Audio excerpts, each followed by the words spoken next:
Hello and welcome back to the Karma Stories podcast. I'm Rob and I hope you are having a wonderful day today. Today I have 6 stories for you from the Malicious Compliance subreddit. The Karma Stories podcast is published to all major podcasting platforms, and you can also read along on YouTube under our @Karma Stories podcast handle. Today's episode is sponsored by my 3D printing website. Visit dangly3d.com where you can get your hands on your very own Carmen Chameleon Karma Stories channel mascot. And yes, it comes complete with cookies.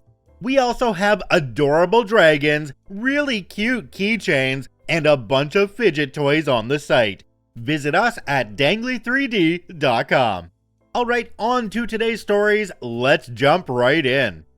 This story comes to us from Aussie Scallywag. How I made the gym spend more on wages than my $80 cancellation fee. Alright folks, get ready for a ride. After a rough patch of unemployment, I landed a great job that required me to move interstate. It was an awesome opportunity, but it meant I needed to cancel my gym membership, which I'd been using for about a year. Naturally, I called the gym to handle the cancellation. Here's where things got interesting. The rep hit me with an $80 cancellation fee. This was a total shocker, because when I signed up in person, no one mentioned anything about a cancellation fee. Feeling blindsided and a bit ticked off, I tried to explain that moving for a new job was an unexpected and significant change. I felt it was unfair to charge me a fee I wasn't told about up front. The rep, while sympathetic, said, "I'm really sorry, but it's company policy, and I can't waive the fee." Given my financial situation after being unemployed, $80 was a hefty sum. So I decided to put my plan into action. I called just before their closing time, around 4:45 p.m., knowing they had to resolve all inquiries before ending their day. The rep was doing her best to stay professional, but started showing signs of frustration. "I understand your frustration, but unfortunately, I don't have the authority to waive the fee." I kept pressing my case, looping through the same points. I need to cancel because I'm moving interstate. I wasn't informed about this fee when I signed up. This fee is an undue burden given my circumstances. After about an hour, the rep finally said, "Let me transfer you to my manager." The manager answered, sounding a bit frazzled. "Hi, I'm the manager on duty. How can I assist you?" I went over my story again, and he echoed the same company policy line. "Sir, I understand your situation, but the cancellation fee is standard, and we can't make exceptions." This went on for another hour. By then, it was clear the manager had left the gym and was handling the call from home. There was an unmistakable note of exhaustion in his voice. "Sir, I've explained our policy multiple times. The fee is not something we can waive." I pointed out, "You've now spent over 2 hours dealing with this call. Considering your hourly wage, the gym has already spent more trying to enforce this fee than the fee itself. Wouldn't it make more sense just to waive it?" There was a long pause. Finally, with a tone that mixed weariness with professionalism, the manager said, "Given the circumstances and the time we've spent on this, we'll make an exception and waive the fee. I'll process the cancellation immediately." Success. But as I hung up, I felt a twinge of guilt. The employees were just doing their jobs, following company policies. I had extended their workday, and the manager had to handle my call from home, adding unnecessary stress to their evening. In hindsight, while it felt good to outmaneuver the company's hidden fee, it's clear that the real cost was on the employees who bore the brunt of my tactics. They were just caught in the crossfire of a company policy that I felt was unfair. So there you have it, my little act of malicious compliance. What do you think? Jumping down to the comment section on this one, there's one from a user called Look Away Please 510. It says, "The last time I canceled a gym membership was in 2013. They said I had to write a letter and send it to corporate. In 2013. Gyms suck. You know they can just add a cancel button." Another commenter down below called Fishsticks40 said, "They ain't canceled crap. Check your bank records. Also, ask them to show you in the contract you signed where the cancellation fee is. Unless it's there, file in small claims. Even having their lawyer read your filing will cost more than $80. OP, you said you felt somewhat guilty about the employees having to work past their regular hours, but the employees were lying to you the whole time. They said there was no way around the fee, that they couldn't waive the fee. And then they waived the fee. So obviously they could have done it in the first place, but they chose not to. Now that I'm thinking about it, was there really any malicious compliance in this one? OP fatigued them into compliance? I guess that kind of fits. But what do you guys think? If you're on YouTube, comment down below. This story comes to us from Impossible Mind 2065. You can't put a cashier's check on a credit card? Watch me. Back in the late 1990s, I was doing my banking at Solomon Smith Barney, which had a unique credit card. It wasn't a normal credit card or a debit card, it was a true credit card that wouldn't let you spend more than what you had in your checking account. This meant the money was earmarked but not deducted until the due date. One day, I needed a cashier's check for $1,500 and went to a branch of my personal bank, rhymes with Bell's Bargo, across town, not Solomon Smith Barney. I had to go to the customer service desk and requested a cashier's check, planning to pay with my Solomon Smith Barney credit card. The lady at the desk, who was not particularly kind, snapped at me saying, "You can't put a cashier's check on a credit card." I understood her reasoning, but her attitude was unnecessary. Desperate to get the cashier's check, I argued a bit, but she was adamant and almost seemed to enjoy my predicament. Then she asked if there was anything else she could help with. Cue malicious compliance. I slid my credit card back to her and asked for a cash advance of $1,500.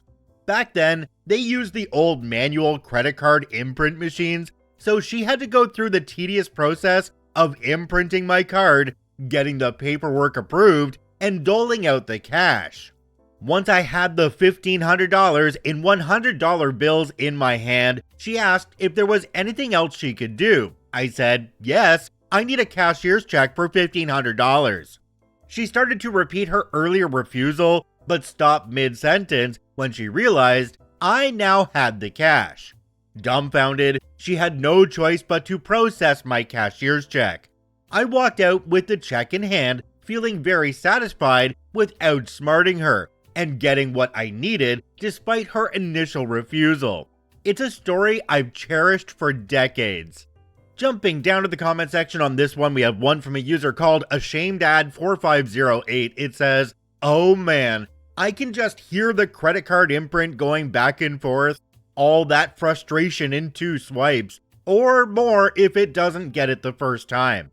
Another user called Capybur replied to this and said, "Or 1 1/3 swipes, and you hear the dreaded crinkle when it picked up one of the carbons, then have to fish pieces out of the imprinter and start again.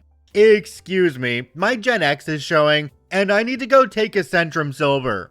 I understand that it was against the rules and she had to enforce the rules, but there's no reason to be snotty and rude with your customers. OP, you handled this beautifully, and I would have loved to have seen the look on her face when she realized that you were going to get what you wanted anyway. This story comes to us from Dar White. Always show up for work. Another incident of malicious compliance for you. My father always told me, make sure you always show up for work, no matter what. This is my story. I was 18 at the time. At work one day, a 19-year-old coworker told me he had brought a 40-ouncer into work with him, and after work, we were going to tie one on. So after work, we started drinking the hard liquor straight from the bottle, as those young and inexperienced in life do. We met up with a few other guys who had some smoke, so we gave them a few drinks and they shared some of their smoke. I suddenly got very thirsty. I knew I needed a drink of water now. I sat down on the ground and looked up to the others and said, "If I don't get a drink of water, I'm going to..." Couldn't finish the sentence. Ralphed all over the place like a barf tsunami. My friend and I didn't go home that night. We crashed in an old woodshed on our boss's property.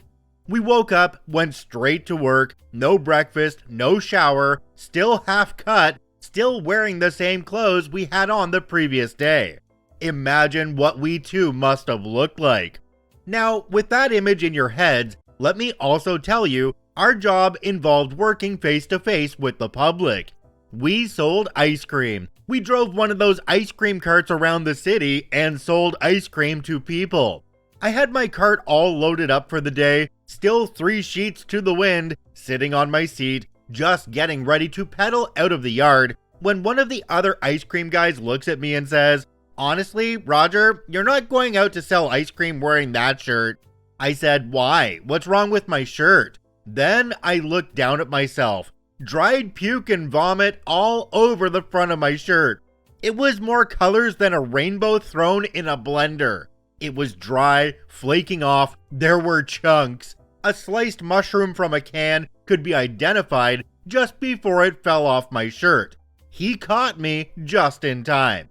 Had that coworker not said anything to me about my shirt, I'd be out there driving around, "You want any ice cream?" And the customers then wondering what kind of low-life operation this is, thinking people will buy ice cream from them while they drive around trying to sell it wearing puke camouflage shirts.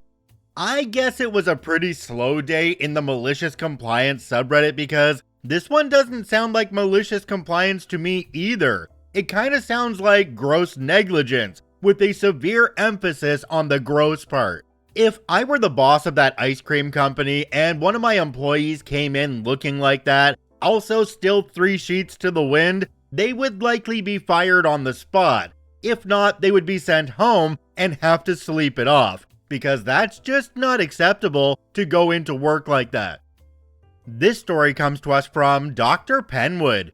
"Of course I will clean the office.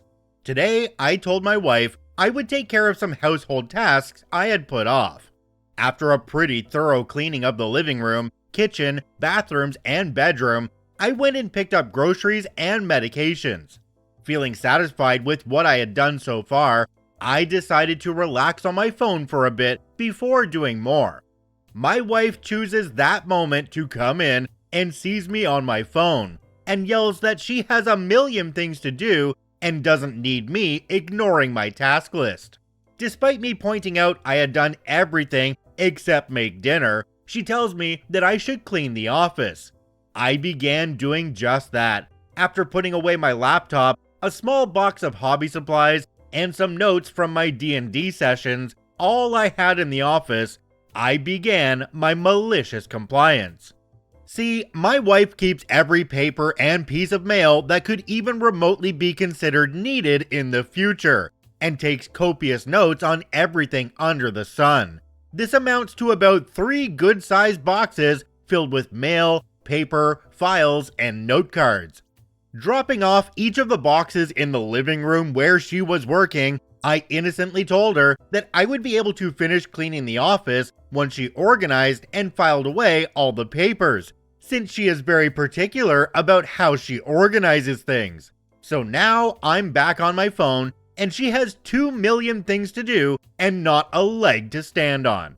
OP added an edit down at the bottom of this one. It says, "Edit. Hot damn. Went to surf before bed and saw the commenter saying my marriage is doomed." Yes, we both acted in an immature manner, but you know what we did after? We both talked about what was bothering us and apologized to each other. Sometimes people make mistakes. My wife and I are no exception to that. What is important to both of us is that we try and learn from those mistakes and do better in the future. No relationship is perfect, but as long as we both continue to learn and move forward, I think both of us will continue to be happy and overcome any challenges together. Jumping down to the comment section on this one, we have one from a user called Kinsfire. It says, "Shakes head in Reddit speak. I saw your edit. You're complaining about Redditors' favorite pastime. Complaining about how horrible people are when they have zero information about it. Laugh." They completely aren't wrong, because all of these comments from the Reddit marriage counselors, Oh my gosh, your marriage is going to blow up. You guys are just not made for each other. The wannabe psychologists say you should split up now because you're not treating each other very well. You need marriage counselors or you need lawyers. Oh my gosh, I love Reddit. This story comes to us from Jamaica. Nothing personal, just collecting money for my government. This story was told to me by an ambulance driver. For context, in our country, police officers don't have to pay for certain medical scans and are generally treated with high respect at hospitals. Mr. S has been an ambulance driver at our local hospital for over 20 years. Occasionally, he also served as a personal driver for the hospital director. One day, while driving his boss's car on an urgent matter, Mr. S was stopped by a cop he recognized from the hospital. Despite Mr. S's attempts to explain the situation and avoid trouble with his boss, the cop issued him a $40 speeding ticket, saying, "Nothing personal, I'm only collecting money for my government." Later that day, Mr. S was reprimanded by the hospital director for the speeding ticket. However, the director also assured him that he'd have his back if Mr. S planned any sort of retaliation. A couple of days later, Mr. S was walking through the hospital when he spotted the same cop standing in front of the billing director's office. Curious, he inquired about the cop's business and learned that the cop was trying to register his mother's chest scan under his own name to avoid the bill. Essentially, he was asking for a favor. Mr. S saw an opportunity. He asked the billing manager to hand over the cop's paperwork, offering to register the scan as a favor. Taking the papers, Mr. S registered the scan for the full price of $280. He then returned to the cop and handed him the bill. The cop was shocked and asked what had happened. Mr. S, with a smile, replied, "Nothing personal, I'm only collecting money for my government." Jumping down to the comment section on this one, there's one from a user called GDaddyB. It says, "The favor he was asking for is to commit fraud." I'm not sure how things work in the country that OP's from, but that is definitely fraud where I'm from, and OP could have caused them a world of hurt if they just wanted to report that. So I'd say that just charging them $280 for the scan, well, they're getting off pretty easy. This story comes to us from Mr. Salt Miner. Cut hours? I got you. I work for one of the big auto parts stores. We don't have the catchy jingle. This week, the top brass have been crying "cut hours" like their life was on the line. We barely have enough staff to run as it is, but today was a different scenario entirely. I got told to cut more hours. A little insight, managers cannot go to lunch or leave our store without having another manager to take their place. Cue the malicious compliance. I cut the hours of 3 non-management employees and gave a few hours to someone who has been out of the country for family affairs. We had no layover between these hours, but that does not matter. Basically ended up with net 0 hours between cutting and adding, but they wanted me to go further. I cut my own hours. We were scheduled for 2 managers for about 4.5 hours, just us. I called in the next non-management employee 2.5 hours early. I left at 2:30. Managers cannot take a lunch if there is not a relief manager. So we had me, who worked 8 hours, no lunch, a manager who will work 9.5 hours, no lunch, and a non-management employee who will work 7.5 hours, no lunch. We get a pity stipend for food if we cannot leave the store for a lunch as well. Let's break this down. 3 employees got a 1-hour meal penalty at 1 hour of our regular base pay. 1 employee is working more than 9 hours. Beyond 8 is time and a half. The company has to pay for their lunch, let's say $30. 1 employee was called in 2.5 hours earlier than scheduled. So even though we cut hours, it cost the company far more than keeping 1 extra person to be a layover. I'm sure I will hear about it when I get back, but I was just following orders, which I have in writing. Jumping down to the comment section on this one, we have one from a user called Content Insurance 358. It says, I'm starting to wonder how businesses stay in business when there is no business. OP responded to this one and said, I wonder that too. Our company creed includes the line, culture of thrift. Be as cheap as possible. Have 2 people do the job of 4 people and rake in the profits. I have ran our wholesale department solo, done the deliveries, job as a driver, trained people and acted or have been seen as the store manager. All for $4 to $5 less than a store manager gets paid alone. Disregard the pay and allotment a driver, front counter person, and store manager make. I do multiple jobs for one lousy bit of pay. I just love big companies. Yes, cut all those hours. Let's pad the executives' bonuses just a little bit more. Who cares about all the little people at the store level? They're all replaceable.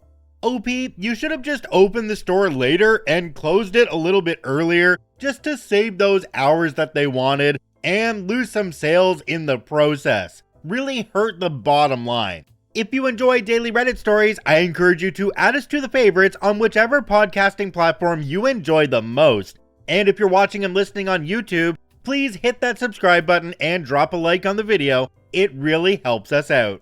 I thank you for watching and listening. I hope you have a wonderful day, and we'll see you tomorrow.